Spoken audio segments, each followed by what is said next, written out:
पति पत्नी के लिए एक सबसे बड़ी सीख।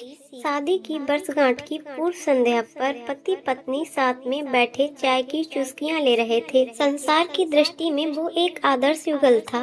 प्रेम भी बहुत था दोनों में, लेकिन कुछ समय से ऐसा प्रतीत हो रहा था कि संबंधों पर समय की धूल जम रही है।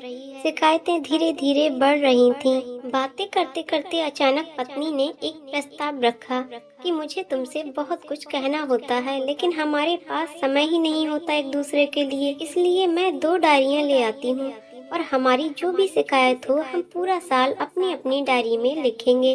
अगले साल इसी दिन हम एक दूसरे की डायरी पढ़ेंगे ताकि हमें पता चल सके कि हम में कौन सी कमियां हैं, जिससे कि उसका पुनरावर्तन ना हो सके। पति भी सहमत हो गया कि विचार तो अच्छा है।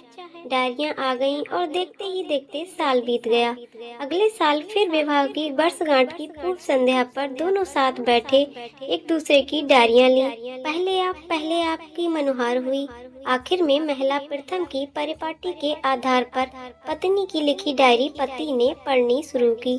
पहला पन्ना, दूसरा पन्ना, तीसरा पन्ना। आज शादी की वर्षगांठ, मुझे ढंग का तोहफा भी नहीं दिया। आज होटल में खाना खिलाने का वादा करके भी नहीं ले गए। आज मेरे फेवरेट हीरो की पिक्चर दिखाने के लिए कहा तो जवाब मिला बहुत थक गया हूँ। आज मेरे मायके वाले आए तो उनसे ढंग से बात नहीं की। आज बरसों बाद मेरे लिए साड़ी लाए भी तो पुराने डिजाइन की। ऐसी अनेक रोज रोज की छोटी छोटी फरियादें लिखी हुई थी। पढ़कर पति की आंखों में आंसू आ गए। पूरा पढ़कर पति ने कहा कि मुझे पता ही नहीं था मेरी गलतियों का। मैं ध्यान रखूंगा कि आगे से इनकी पुनरावृत्ति ना हो। अब पत्नी ने पति की डायरी खोली। पहला पन्ना कोरा, दूसरा पन्ना कोरा, तीसरा पन्ना कोरा। अब 2-4 पन्ने साथ में पलटे, वो भी कोरे। फिर 50-100 पन्ने साथ में पलटे, वो भी कोरे। पत्नी ने कहा कि मुझे पता था कि तुम मेरी इतनी सी इच्छा भी पूरी नहीं कर सकोगे। मैंने पूरा साल इतनी मेहनत से तुम्हारी सारी कमियां लिखी ताकि तुम उन्हें सुधार सको, और तुमसे इतना सा भी नहीं हुआ। पति मुस्कुराया और कहा, मैंने सब कुछ अंतिम पृष्ठ पर लिख दिया है। पत्नी ने उत्सुकता से अंतिम पृष्ठ खोला।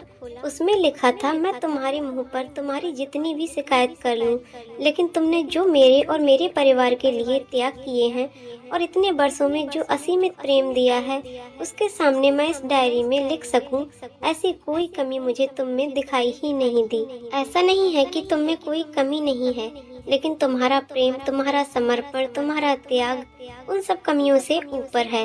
मेरी अनगिनत अक्षम भूलों के बाद भी तुमने जीवन के प्रत्येक चरण में छाया बनकर मेरा साथ निभाया है। अब अपनी ही छाया में कोई दोष कैसे दिखाई दे मुझे। अब रोने की बारी पत्नी की थी। उसने पति के हाथ से अपनी डायरी लेकर दोनों डायरियां अग्नि में सुहा कर दी और साथ ही सारे गिले शिकवे भी। फिर से उनका जीवन एक नव परिणित युगल की भांति प्रेम से महक उठा। जब जवानी का सूर्य अस्ताचल की ओर प्रयाण शुरू कर दे, तब हम एक दूसरे की कमियां या गलतियां ढूंढने की बजाय अगर ये याद करें कि हमारे साथी ने हमारे लिए कितना त्याग किया है, उसने हमें कितना प्रेम दिया है, कैसे पग पग पर हमारा साथ दिया है, तो निश्चित ही जीवन में प्रेम फिर से पल्लवित हो जाएगा।